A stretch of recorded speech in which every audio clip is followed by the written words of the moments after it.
This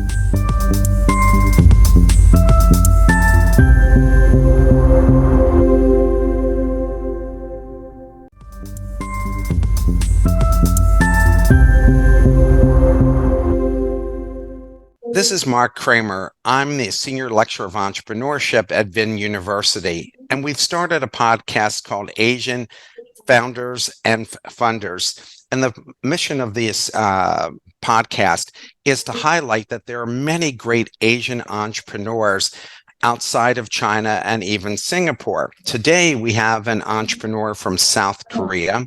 Her name is Jinkyo Choi. She goes by Jade, and she is the founder CEO of Nextmeta, and we're thrilled to have her today. So Jade, welcome.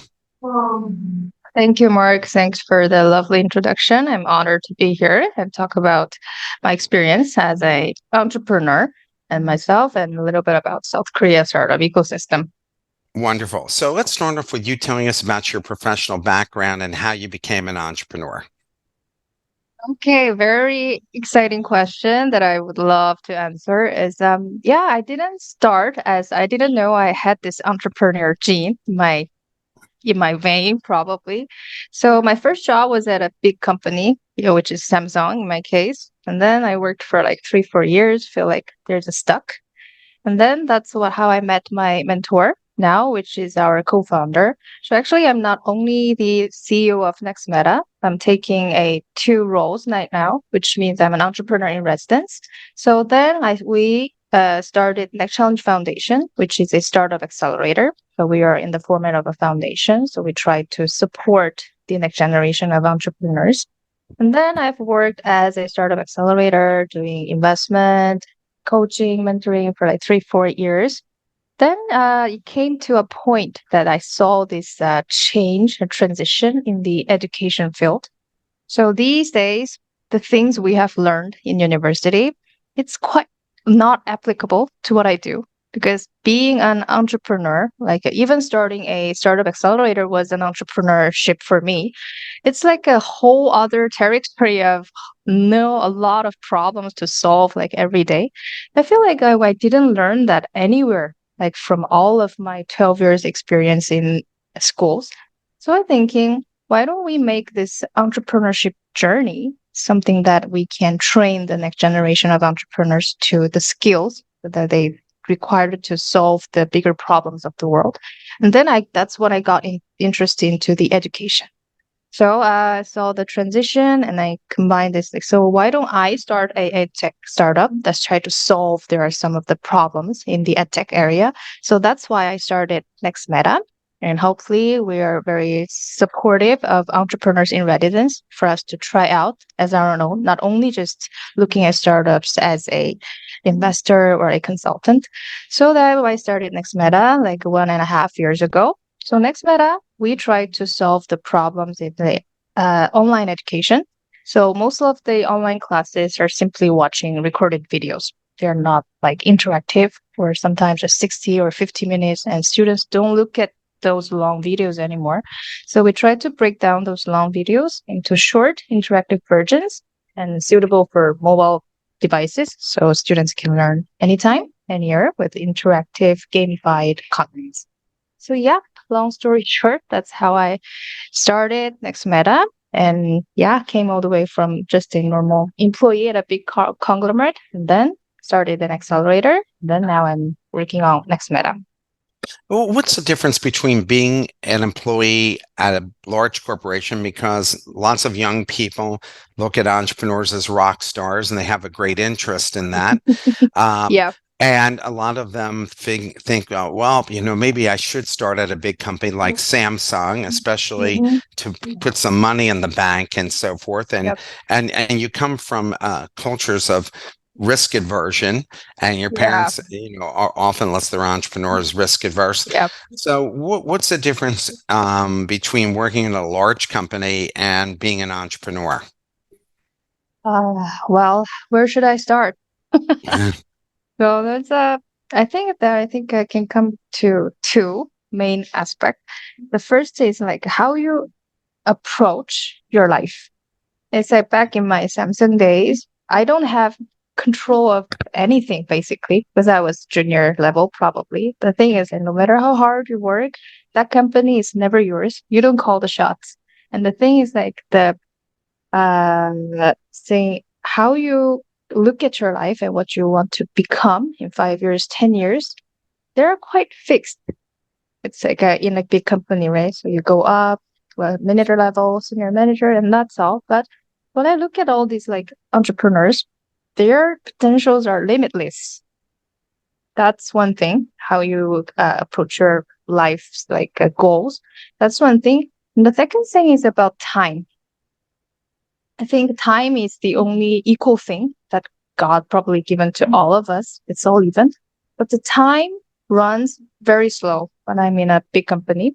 So basically we're doing the same thing every day. And then you reach a certain period, you got promoted and then go to, but here the time is all yours. It depends on how you utilize your 24 hours. You can make it worth like 100 hours, or you can make it useless as 1 hour.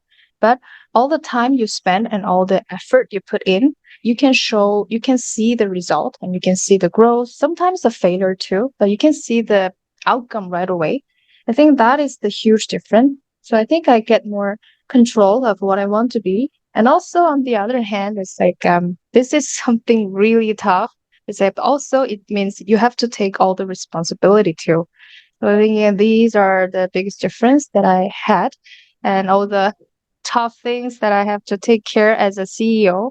For example, back in my Samsung days, I didn't know like all the labor contract and tax issues. But that we have a team for that, right? I just do my own thing.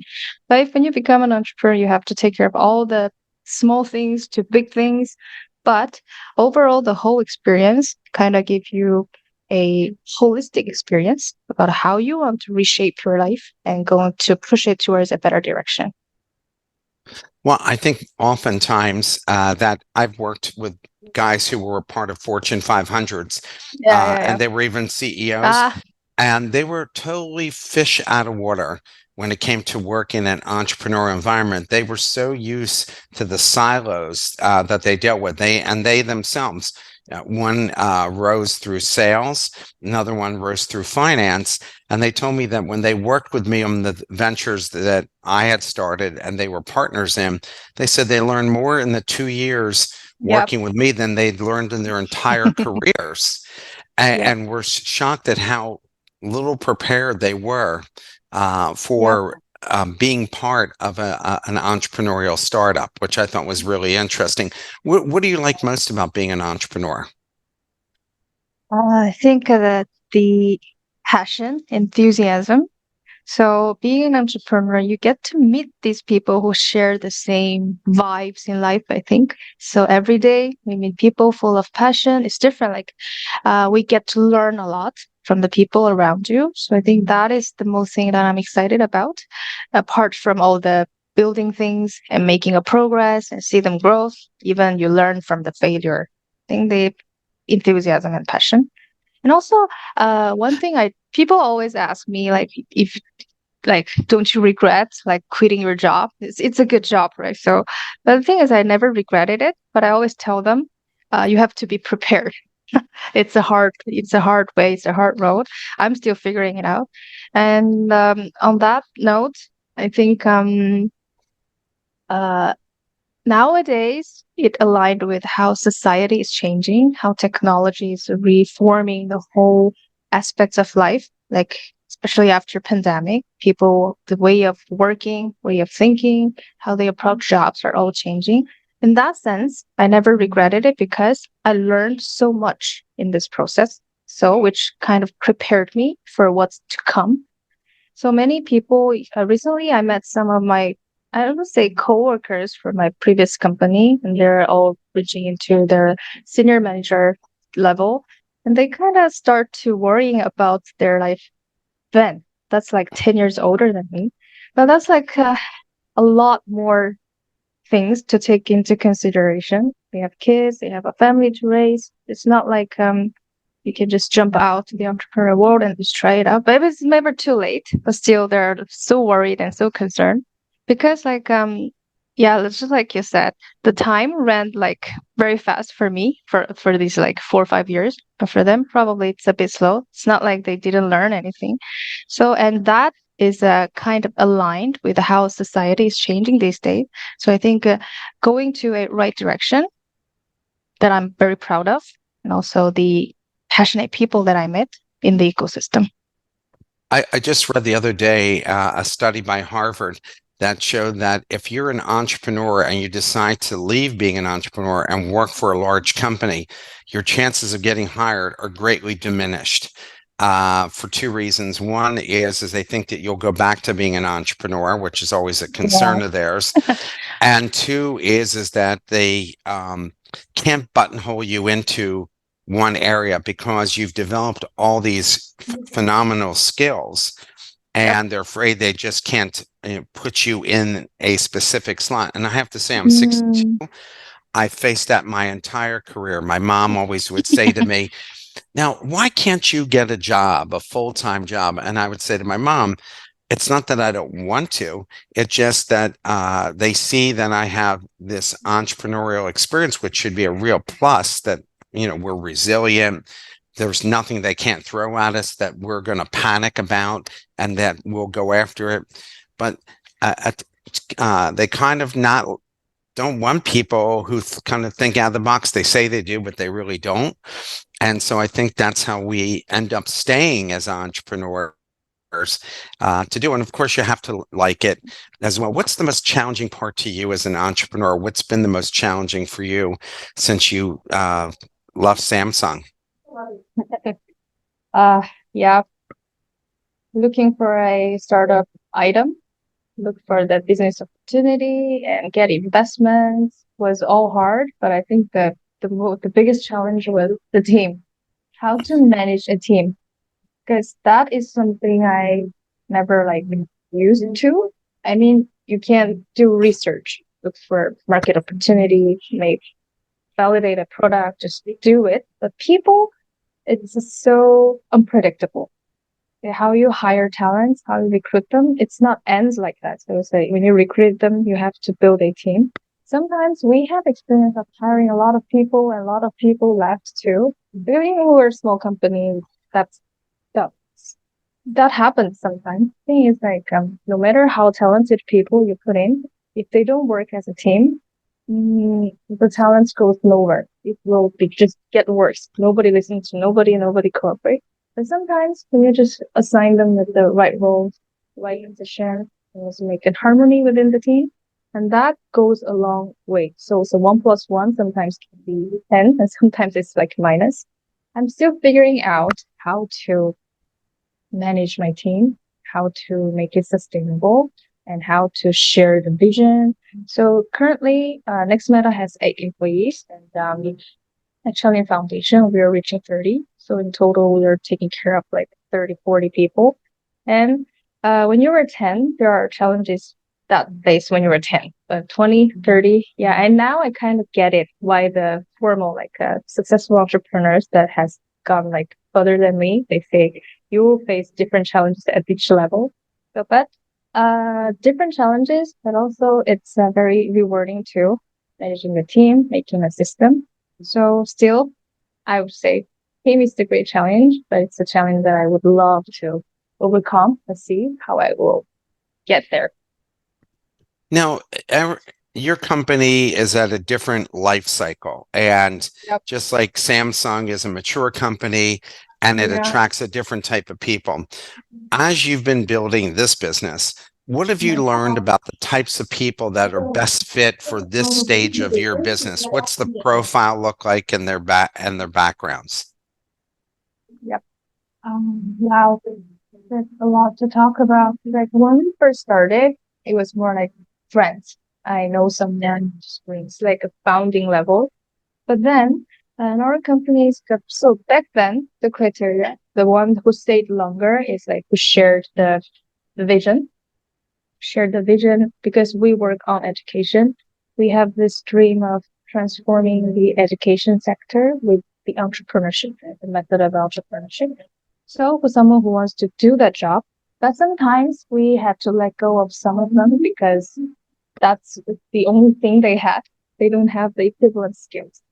And then when we reached to like 2030, people of like who went to, for example, good universities, worked in a bigger company, they apply for our company. And then from then on, it's kind of a mix of a balance, whether they have the vision and they just are can harmonize with the company atmosphere, and then whether they have the equivalent skills. And now I think we're at that phase. So we're looking for people who are like have both qualities. And sometimes uh, it cannot be perfect all, right? So sometimes when people have good skills, they come to our company. Also, it's like creating an environment. So for the good talented people to get absorbed in the vision, to share the vision, like to empathize on this, it's also important. So I think for future, I think it will be a mixture of everything. But for us, our challenge is to how to make a system of a team so that no matter people, people have different talent. But the thing is for us to how to restructure it so every people can make the most of their talents and work as a team. So I think we have a lot of discussions, and this is currently the most hot issue for me these days because I'm in charge of the managing all the things and just make the team part, make the culture part. So I think I'm sorry I'm not every but we're entering the phase and I'm still figuring out. So let's go to when you started this company. What spurred the idea to do this? And there's a lot of educational companies, and Yep. especially we've just gone through the pandemic, where now people really, as I've been reading in Harvard Business Review and the Wall Street Yeah. Journal, really questioning edtech because people had gone backwards instead of forwards Yeah. with the online learning. And how do you, how much online learning should somebody absorb? And how can we make it better? So start off with, how did you come up with this idea? Yeah. So I mentioned I worked at the startup accelerator, so we basically did a lot of seminars, mentoring. So that's one thing. And most of the time we were doing it in person before pandemic. And back then I got to know this university called Minerva University. It's a US university, but they're like a very innovative and transformative way of how to deliver the knowledge. So so I got interested. So I applied for their master's course and I got in. So I'm still writing my thesis, but it actually gave me a lot of inspiration on what's the right problem that we want to solve in the education. We all know Korea has crazy parents. Like, I don't know if it's all over the world, but yeah. So, but the thing is, like, we all study hard to get good scores in a test and then go to good universities. But nowadays, look at me. I went to the best university in Korea, but I'm still have no idea what to do back in my Samsung days. So people already know, students know, parents know too. It's not the right answer, but we just don't have the alternative. When we look at what's the real problem is we have good teachers, but it's like knowledge is like very cheap these days. So you ask ChatGPT, they gave you you don't have to memorize them to get a good score. But the thing we are missing is the interaction that is happening between teachers and students when you are delivering your lessons. It's not just dictating and you memorize it. It's not like that. We have to make sure students are fully understanding that and they have developed their own opinion, their thoughts, and they are capable of applying that knowledge to another situation later in their life. So I think that is called Minerva calls that transferable skills. So what you learned here, you can apply to another situation to solve another problem in the world. So I think the transformative way of how Minerva structured their curriculum really inspired me a lot. And then I come up with this keyword, it's like interactive, whether we are learning actively and interactive. So when I came across a lot of online classes, which we were basically just looking at all the professors talking for like 4 hours at Harvard and these things. Like, what are we learning from that? It's just so difficult. And as an entrepreneur myself, I'm always outside. I cannot find a quiet place, sit there for like 2 hours and focus. So then I came across with the learning method. It's not new. It's micro learning, mobile learning. So I think, why don't we fully utilize the advantage of mobile phones, the mobility, and make a lesson that is like very short form, very interactive. You can click it, and drag in, zoom in, and then just learning short when you are traveling, when you're in the train, yeah, everywhere. And then just to increase the retention of how you. So basically, it's changing how we deliver the contents instead of just dictating, but at the same time, try to increase the interaction between the teachers and the contents and also the students. So that's how I started Nextmeta, and we're going to focusing on the delivery of how we're delivering the educational contents. And future, actually, what we were trying to do is to make this process faster, like how we generate contents using all those cool AI tools these days. We can generate everything. The thing is, like, it's not perfect for educational purpose sometimes. So we're trying to build a model to cover that part. So we can utilize the current AI generating AI solutions, and we can make a high quality interactive learning contents more easily, cheaper, and faster. Yeah.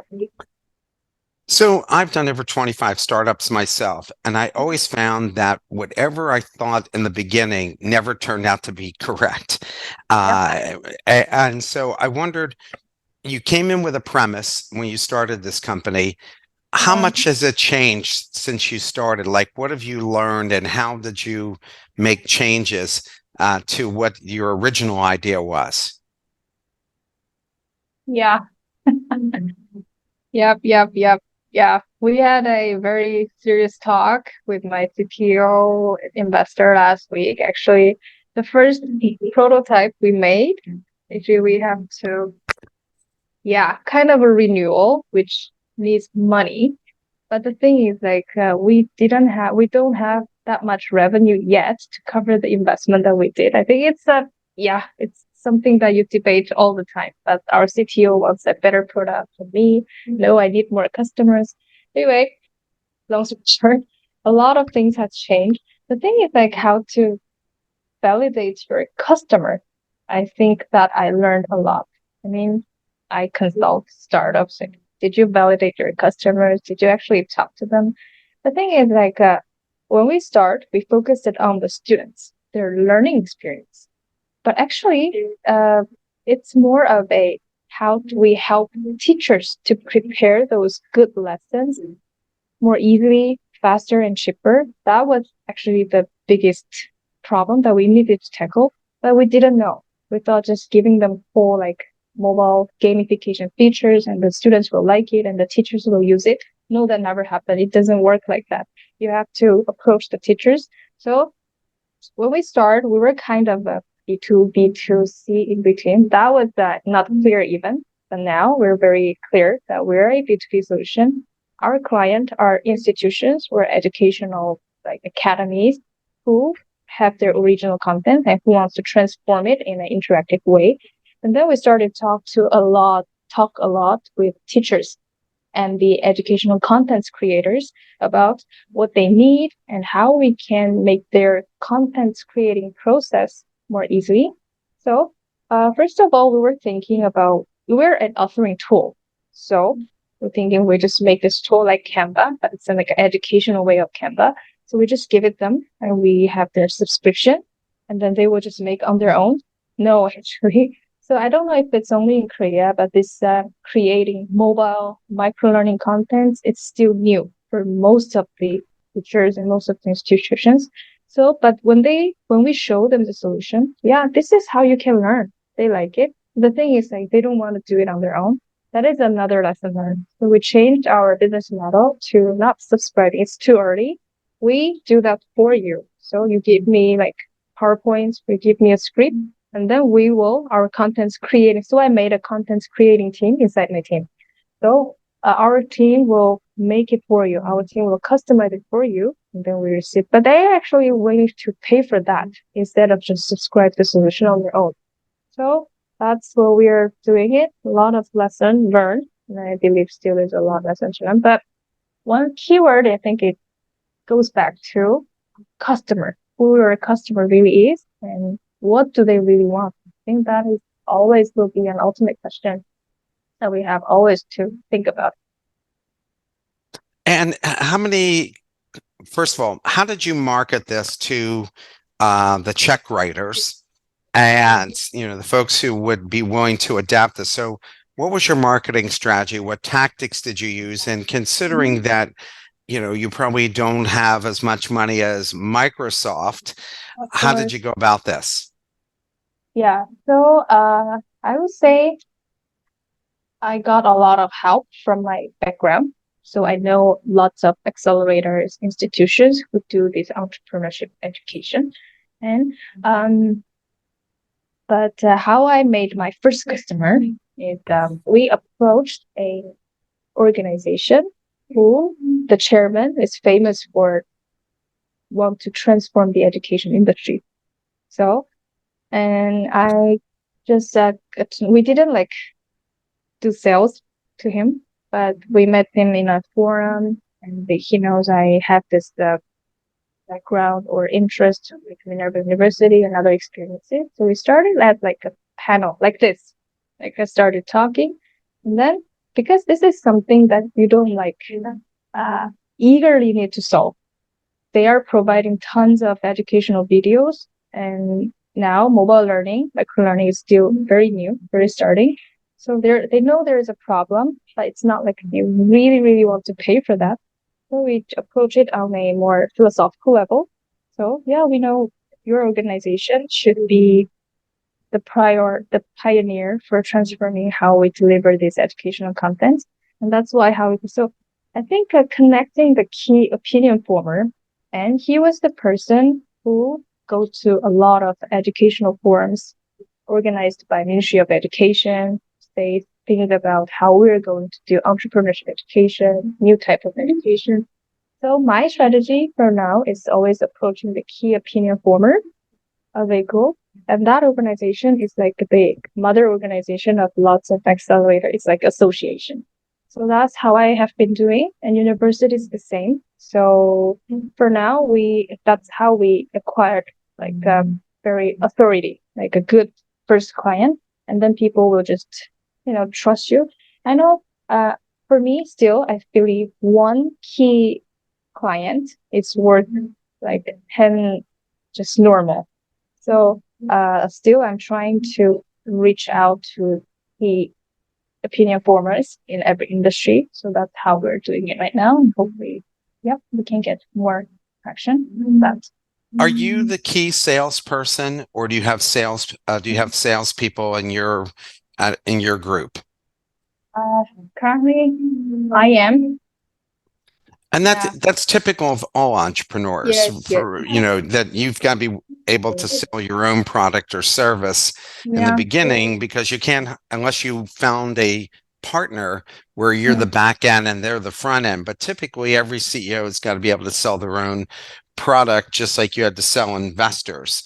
Yep. And so what was the process like to raise capital? Process raise capital. Yep. So since I am an entrepreneur in residence, I got a lot. It's like an in-house venture of Nextmeta Foundation. So I got help from that network. But still, we did this seed investment round after the pitching, and also the process. We're not currently fundraising now, but back in my fundraising area, I think the biggest lesson learned is like my role changed. I was the investor before, and now I am one. But it was really shocked me that how I am not like prepared to answer all those questions that I did. As simple as like, what do you want to solve? Like, what is your problem? Our solution is like education, right? Transforming the education is not your problem statement. So yeah, I got feedbacks from several. It's surprising, right? I mentor our startups all the time, but when it comes to look at your product, sometimes it just lost in the middle because you have so many messages to say and so many things to know. So that was the hard part, I think. So I, yeah, changed a lot, the pitch decks and everything, the messages. Also, like knowing your opponent, I think is very important. Sometimes, no matter how hard you talk to them, how good the IR meetings go, they just don't have the mantra for investing in education. They just don't have the fund for that. And just like use it. So I started just talking to a lot of more founders. I didn't do that before. I was just talking to investors, what do, but they have all the resources and the information about, yeah, who's very keen on edtech solution. So, How important was it to find a strategic investor who understood education? yep. Because in the angel world, aside from the folks who invest in biotech and medical device because they're real Yeah, specialists, a lot of angels will look at almost anything. And yeah, sometimes you could be wasting time talking to somebody yep. who, even though they might be interested, they're not really the right people to talk to. So, how did you figure out which investors were worth spending the time? And now looking back, what would you tell an entrepreneur who's now in the process of raising money? Here's what you should do. Um, I'd say go out and talk to people. I think that's the basic rule. And for me, I told you our first client, like the key opinion former, actually, he's the one introducing many people who shares the same interests in education. So sometimes when you just go out there, I know things like time management is chaotic for starters because you have to do paperwork. At the same time, you have to go out talk to people. But sometimes all of these are so important. But if it were me to say, I think the latter one is more important. You have to make money, make investment, and hire someone to do all the paperwork. So I went through that process too. And my, I don't know, just an advice for just my lesson learned is try to talk to as many. Just don't be picky. Sometimes there are very good surprises happen, like the least unexpected moments. Yeah, that's Uh, What's the biggest mistake you've made, and what did you learn from it? yep. Or some of the mistakes you've made, and what did you learn from it? I'm not tech background. I think it will, yeah, lots of people will have lots of thoughts on it.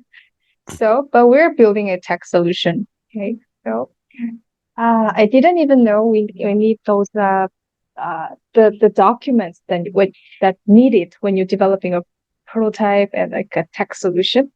So looking for a good CTO or it's really important for me. I have a CTO. The thing is like not like, he's good. He's still our CTO, but I think that is the biggest lesson learned.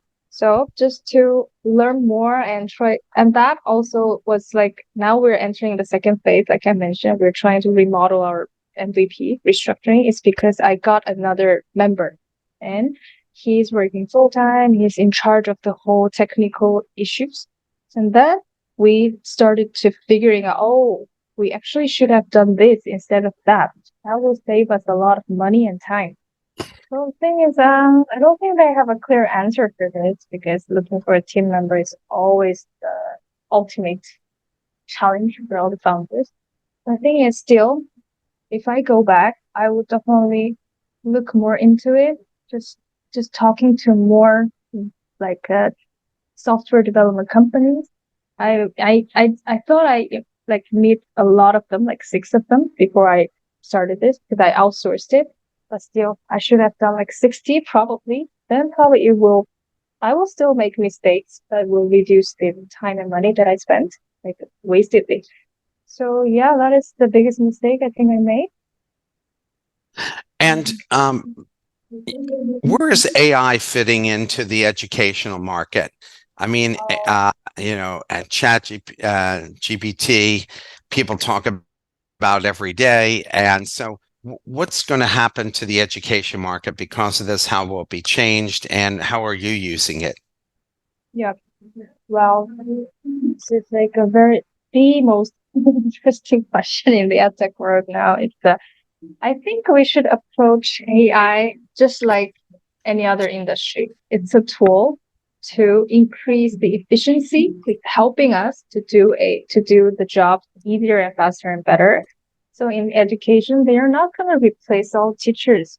Like I mentioned, um, ChatGPT can be used as a tool to fasten the process of how you prepare your lectures. And for students, how you learn something, how you acquire a certain knowledge. But the true learning actually is happening in the classroom when you interact with your teachers and with your peers. So I think AI will give us a boost or accelerate the process of how we're going to transform the didactic lectures into interactive class. So both teachers and students will have to change the way they teach and they learn.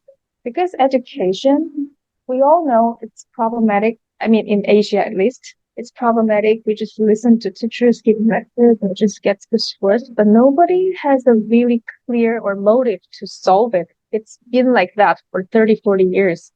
It's like, how crazy is that with all the technologies we have?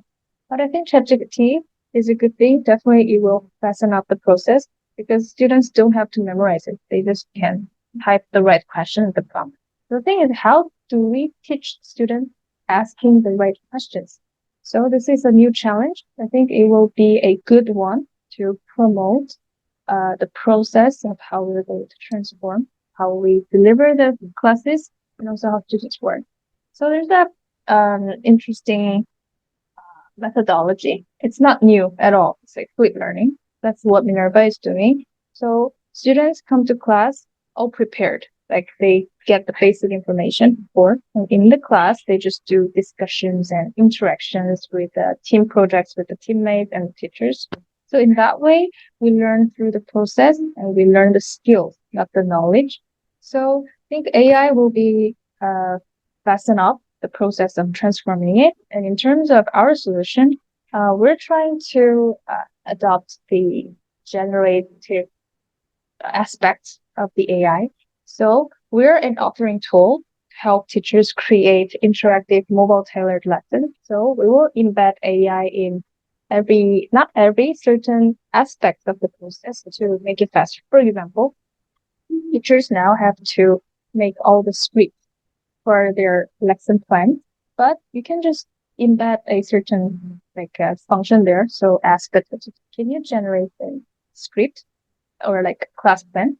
And then we start from there to modify it into mobile tailored and direct president. That will save a lot of time. Also, can recommend the right image and recommend the right question. These are the parts that we're working on it, and we're trying to refine it. So teachers will have less and less time to revise it. So that is our goal now, and currently what we're doing on the R&D department. I think education has changed a lot in the sense of that teachers have to be more entertaining, and people have shorter attention spans. The students do, and they're being pulled in a lot of different directions because you often, I find I have to ask them, shut off your phones, close your laptop to focus. But I think the one thing that AI is showing is that you have to learn critical thinking skills because the competition is so great that you're not competing against people in your hometown anymore. You're literally competing against everybody in the world. Yeah. And if you don't develop those critical thinking skills, soft skills, and communication skills, then you're going to find that you're going to be in a deep hole. And hence why programs like yours are going to be really important for people to go and do that.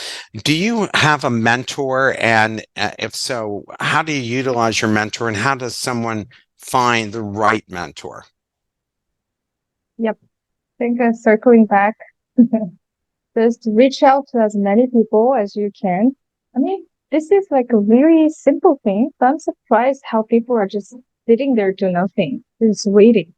I think, quite a fun person. It's not because of my personality, because I'm not like that desperate, I think. But entrepreneurs are so desperate. We have to do more, just reach out to everyone. But how I found my mentor is the founder of Next Foundation.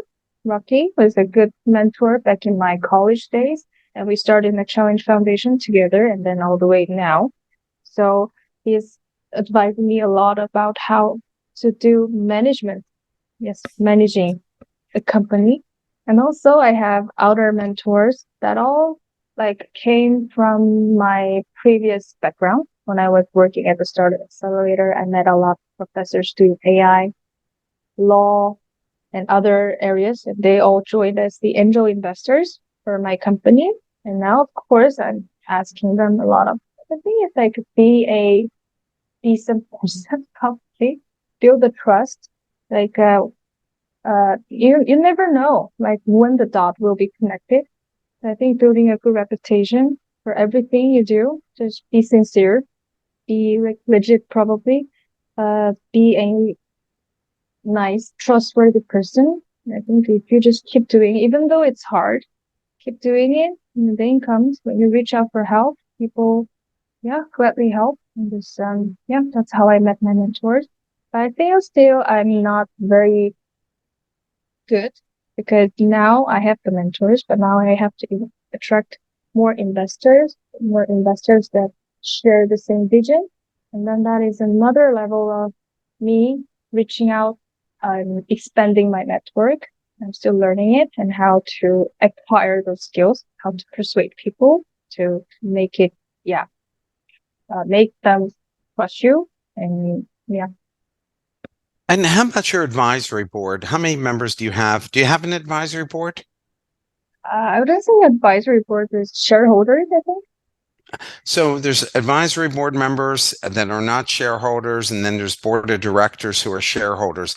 So Yeah, you have a board of directors because yeah, they're I think so. owners in the company. How Hmm. do you maximize how do you maximize the experience with the board and get the most out of them? Because some boards can be very passive, some boards can be aggressive and be really Yeah, difficult for the entrepreneur to deal with. How do you utilize your board in a way that helps you grow the company? I think communication, transparent communication is the most important thing because nowadays we have some founders, these couple of years were not good for entrepreneurs because the market downturn and people are having trouble raising funds for these years after pandemic in Korea at least. Um, so some of the companies that we invested in is there are many different type of people, I think. Some of them just send us notice that, yeah, we're going to shut down the company. That's all sometimes. And some of them try to come and try to explain the situation and show their willingness of how they're going to solve this and and there are third type is just give me more money. Our company is dying. Can you invest more money? Just like that. So I am learning from all these type of people too, and how I should deal with my investors, our shareholders, our board. But thing is like sometimes startups we're not always doing great, right? So we try to hide some stuff. We try to only show the good stuff. I think that is I'm not saying that you should like lay all the things out, like all the bad, all the good. It's not like that. The thing is like try to communicate in a very steady and also sustainable way. There are good information, and sometimes they're your investor. There are reasons that they trusted you with their money. So build on that trust and just keep like maintaining the trust. So sometimes there are what I feel like is there are a certain point. It's difficult to say when is it, but there are times we have to arrange a board meeting, not annual ones, board meeting. There are things that you have to share, and there are things that you needed their help. And then you just to lay it out. Sometimes you're more than willing to help, but the thing is like this to continue the trust you built when you got investment. It's not like you got the money and then okay, thank you, bye. We've seen many founders do that, just like whole different person, like before and after. So yeah, I think just building the trust and try to continue. And that needs a lot of effort. And so communication is also very important. Being an entrepreneur is the ultimate roller coaster ride. There are days you feel like, oh my God, I can conquer anything. And there are days you're wondering, what in the world was I thinking? How do you handle the ups and downs? What do you focus on to stabilize your emotions? So, uh, we restated our mission and value. So actually, I really love the Google's mission statement. It's like organizing the whole world information to like a more efficient way. So I was pretty surprised that there was something that I missed when I started. It's like our goal is to transform edtech industry. That is like that's not a goal.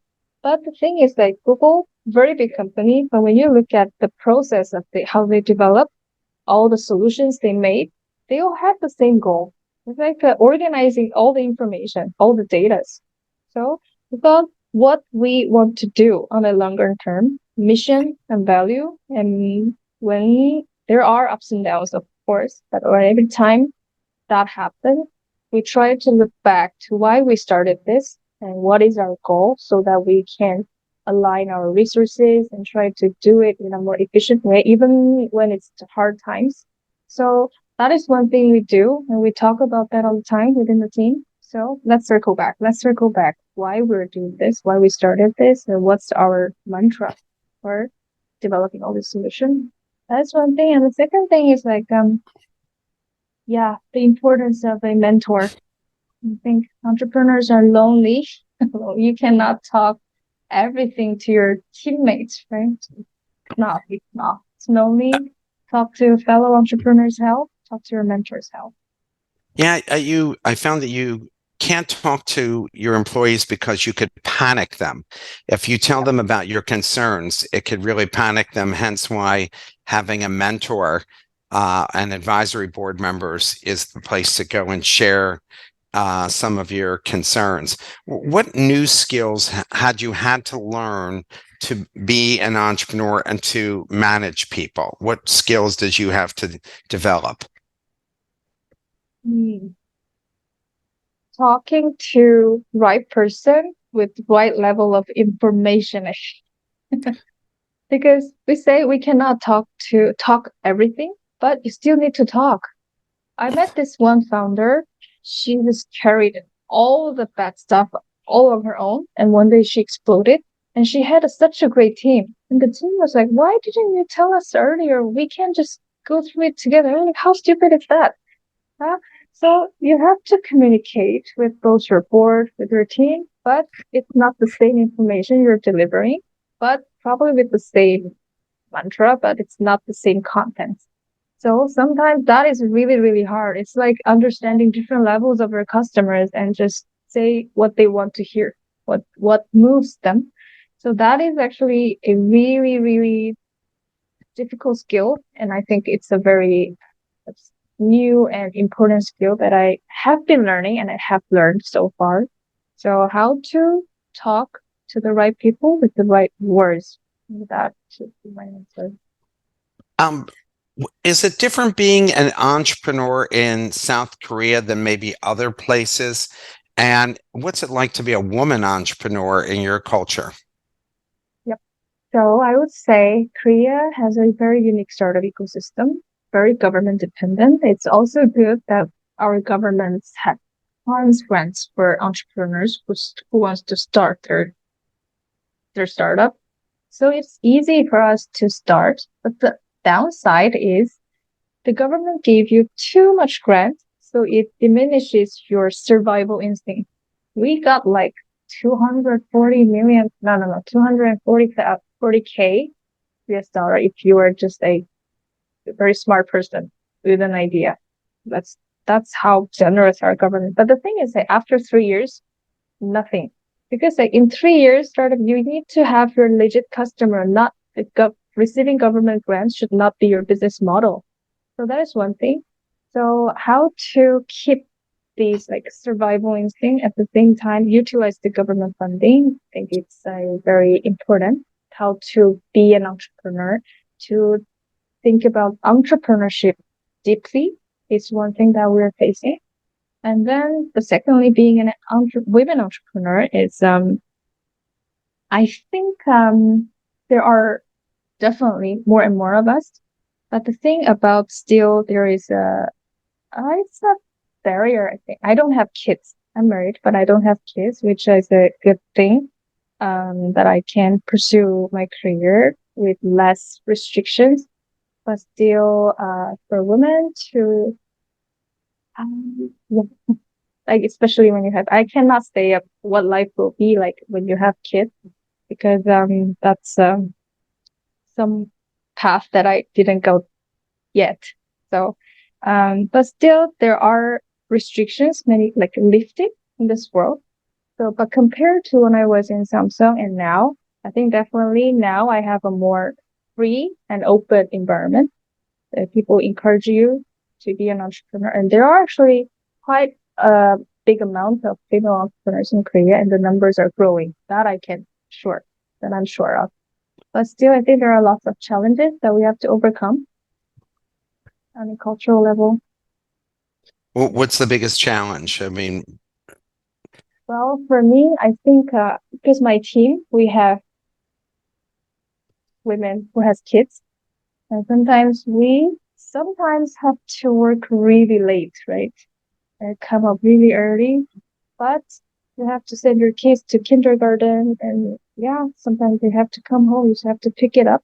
I think that all circles back to kind of a social thing. It's like, why do we have to do all that?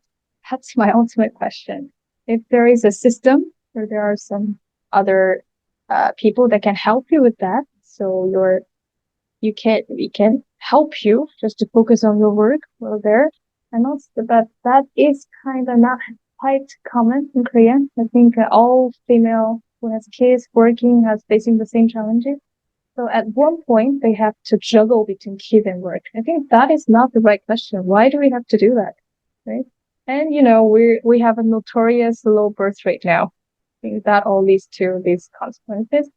So, but yeah, nobody has a clear answer for that. But that is the biggest challenge for women entrepreneurs, I think, to juggle uh, family. how many hours a day are you working and how many days a week? Like the biggest thing that, especially your generation, is talking Yeah, about work-life balance. Now, life balance, right? my daughter has a global communications company, and she works a lot of hours, but she says Mhm. weekends, Friday night, she shuts down and doesn't start picking it up until Monday unless she absolutely has to. But I think that's unusual for entrepreneurs. So, Yeah. how many hours a day are you working? Are you working all 7 days of the week? And are you able to find balance? And how do you manage? Because you've been married now 5 years, but you've been with your husband over a decade. So, how do you manage all that?